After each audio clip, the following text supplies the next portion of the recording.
Good morning विद्यार्थी मित्रों। कक्षा 12 विषय भूगोल पाठ 7 व्यापार। पिछले वीडियो में हम लोगों ने अंतर्राष्ट्रीय व्यापार में विश्व व्यापार संगठन का योगदान के बारे में जाना था। अंतर्राष्ट्रीय व्यापार के संगठनों के विकल्प स्वरूप व्यापार और सीमा शुल्क के विषय में 1947 में गेट समझौता किया गया। ये समझौता है। इस समझौते के अंदर प्रारंभ में 23 देशों के बीच में ये समझौता हुआ था। गेट, जिसे इंग्लिश में GATT कहते हैं, जिसका फुल फॉर्म होता है जनरल एग्रीमेंट और ट्रेड टैरिफ, ये इसका फुल फॉर्म है।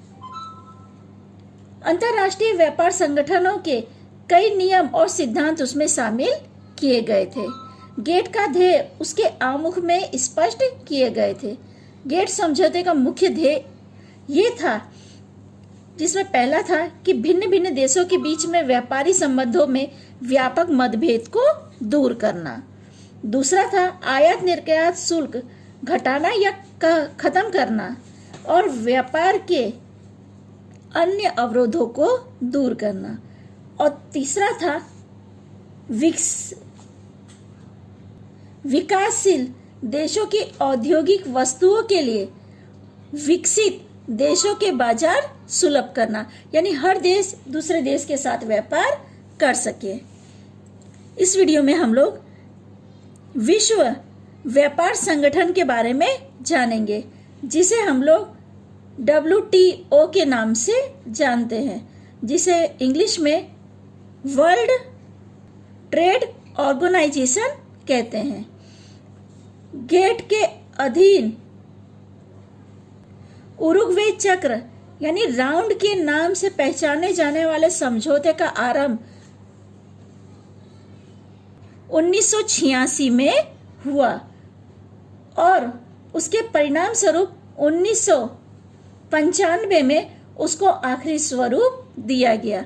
यानी लोगों के बीच में ये समझौते के लिए उस समय 1986 में ये समझौता लोगों के सामने रखा गया था और इसकी स्वीकृति 1995 में मिली। प्रस्तुत समझौते को लागू करने के लिए विश्व व्यापार संगठन यानी WTO की रचना की गई। इसका जो मुख्य कार्यालय है वो जिनेवा में कार्यरत है। इसमें उल्लेखनीय बात यह है कि व्यापार संगठन स्वयं सदस्य देशों की व्यापार नीति विषय कोई निर्णय नहीं करते या कोई नियम नहीं बनाते। सदस्य देशों ने समझौता द्वारा जो सहमति की हो उसे अमल पर देखरेख रखना तथा उसमें उत्पन्न होने वाले विवादों की जांच करने का कार्य विश्व व्यापार संगठन का है। यानी ये कोई भी नियम नहीं बनाते हैं। ये जो समझौता तय किया गया है उसकी देखरेख करना और कोई बात पे अगर विवाद उठता है तो उसकी जांच करना इसका काम है। शुरुआत में गेट समझौते के जितने सदस्य थे वो सारे सदस्य विकसित राष्ट्र के थे। बाद में अन्य देशों के सदस्य शामिल किए गए। 30 नवंबर 2015 तक 162 देश इस संगठन के सदस्य बन चुके थे। आगे हम लोग अंतर्राष्ट्रीय व्यापार के प्रवेश द्वार बंदरगाह। मैंने आप लोगों को पहले के लेसन में पढ़ाया या समझाया था कि बंदरगाह यानी जहां पे माल सामान लाने वाले जहाज आते जाते हैं। ऐसे जहाज जिनमें लाखों टन सामान की हेराफेरी की जाती है। दुनिया के भिन्न भिन्न महाद्वीपों के देश या प्रदेशों की चीज वस्तु को लाने ले जाने के लिए समुद्री जलमार्ग महत्वपूर्ण है। जैसा कि मैंने आपको बताया कि समुद्री मार्ग के जरिए सामग्री लाना ले जाने में सुविधा रहती है और लाखों टन सामग्री एक देश से दूसरे देश में आ जा सकती है, क्योंकि हम जानते हैं कि जितने बड़े देश हैं सभी देशों के आसपास में समुद्री मार्ग स्थिर है, जिसकी वजह से समुद्री मार्ग के जरिए व्यापार ज़्यादा विकसित हुआ है। बंदरगाहों पर निर्यात के लिए आने वाली वस्तु तुरंत स्टीम पर चढ़ाया नहीं जाता, यानी जो बड़े जहाज़ों से सामान आता है वो तुरंत ही स्टीम पे नहीं चढ़ाया जाता। वो सामान बड़े जहाज़ों से उतार के आयाती वस्तुओं को तुरंत नहीं भेजा जाता, बल्कि एकत्र करके बंदरगाह क्षेत्र में स्थित गोदामों में संग्रहित किया जाता है। अभी आप जैसे कहीं भी जाते हैं अपना कोई सामान कलेक्ट करने, आप ट्रेन में, आपको सीधा सा उदाहरण बताऊं, ट्रेन के जरिए आप पार्सल भेजते हैं, तो जब वो ट्रेन आती है तो पहले सामान को उतार कर संग्रह किया जाता है, उसके बाद वो सामान आप ले सकते हैं। उसी तरह बंदरगाहों में भी है, सामान को लाकर संग्रह किया जाता है, उसके बाद जिसने सामान मंगाया है वो एक जाकर अपने सामान को वहां से कलेक्ट करके लेते हैं या भरकर ले जाते हैं। माल सामान भेजने के लिए तुरंत व्यवस्था ना हो तो सामान को संग्रह करने के लिए गोदाम की व्यवस्था होती है, क्योंकि लाखों टन सामान तुरंत ही थोड़ी चला जाएगा, उसको आपको संग्रह तो करना ही पड़ेगा। तो उसके लिए क्या बंदरगाहों पर गोदामों की सुविधा है कि लाखों टन सामान उतरता है, उसको नोट किया जाता है, उसके बाद जिसका सामान है उसे सौंपा जाता है, तब तक वो बंदरगाह में उस गोदाम में सुरक्षित रहता है। किसी भी बंदरगाह द्वारा आयात निर्यात की जाने वाली चीज वस्तु और उसकी आपूर्ति पर जो उसके प्रमुख क्षेत्रों के विकास के विषय में अनुमान लगाया जाता है। बंदरगाह की क्षमता कितनी होगी इसका अनुमान उसके आसपास लंगर डालकर खड़े जहाजों को देखकर लगाया जा सकता है। यहाँ पे ये बताने की कोशिश की है कि आजू बाजू में जो बंदरगाह के जहाज खड़े होते हैं उससे आपको ये अंदाजा लगेगा कि वो बंदरगाह जो है वो कितना विकसित है।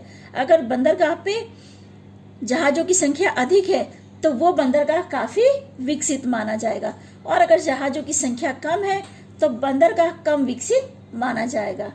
बंदरगाह पर अनेक प्रकार की सुविधा उपलब्ध करवानी पड़ती है। आप कहीं भी जाते हो तो आप देखो, रेलवे स्टेशन पे आप अगर ट्रेन लेट होती है तो वेटिंग रूम होता है, आप उसमें वेट कर सकते हो। इसी तरह बंदरगाह पर भी कई सुविधा उपलब्ध करवाई जाती है, जिससे लोगों को सामान लाने ले जाने में या आयात निर्यात में जो सामग्री आई है उसके लिए भी सुविधा उन्हें उपलब्ध करवानी पड़ती है। जिसमें पहला है जहाज को किनारे लाने की व्यवस्था और उसे लंगर लगाने की व्यवस्था। आपको पता है कि समुद्र के किनारे जो बंदरगाह हैं उसमें लंगर की व्यवस्था होना आवश्यक है। अगर लंगर की व्यवस्था नहीं होगी तो जहाज किनारे पर खड़े नहीं हो सकते। लंगरों के जरिए उन जहाजों को किनारे पर रोका जाता है। दूसरा है चीज वस्तु को चढ़ाने और उतारने की सुविधा। हर चीज वस्तु को चढ़ाने उतारने के लिए सुविधा प्रदान करनी पड़ती है। ये किसका काम है? ये जो बंदरगाह पर पोर्ट अथॉरिटी का ये सारा काम है। तीसरा है निर्यात के बाद बंदरगाह पर लाई गई चीज वस्तु और आयात की गई वस्तु का योग्य समय तक संग्रह करके तथा सुरक्षित रखने के लिए विशाल गोदाम की सुविधा। ये सब काम किसका है?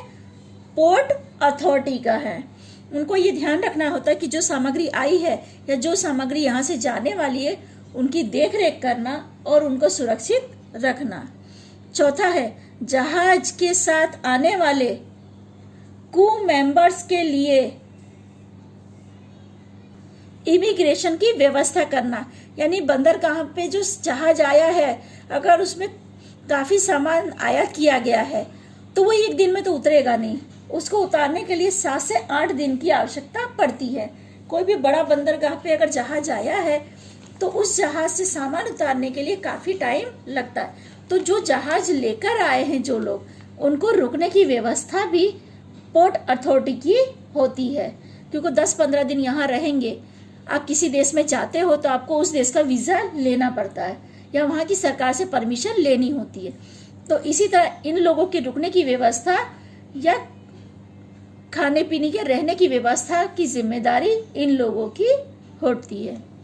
5वां, आयाती सामान की कर वसूली की व्यवस्था।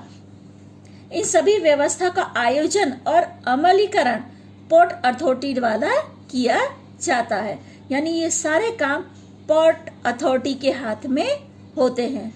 वैश्विक बंदरगाहों का विकास उन प्रदेशों के समुद्री किनारे की प्राकृतिक रचना, मांग, बस्ती और विशिष्टता वगैरह परिबल पर आधारित है। कहने का अर्थ है कि बंदरगाह कितना विकसित है ये किससे पता चलता है? वहाँ के प्राकृतिक वातावरण से, वहाँ की बस्ती से और मांग से इसका पता चलता है। इस प्राकृतिक विविधता के कारण बंदरगाहों की रचना का कार्य प्रवृत्ति में विविधता देखने को मिलती है। इन विविधताओं के कारण बंदरगाहों में विभिन्न प्रकार के होते हैं, यानी बंदरगाहों में भी कई प्रकार है, अलग अलग प्रकार के बंदरगाह देखने को मिलते हैं। ऐसा नहीं है कि बंदरगाह एक ही जात के होते हैं, बंदरगाहों के भी नाम अलग अलग होते हैं। ठीक है विद्यार्थी मित्रों, यहाँ पे मैं चर्चा रोक रही हूँ। अगले वीडियो में हम लोग बंदरगाह के बारे में पढ़ने वाले हैं।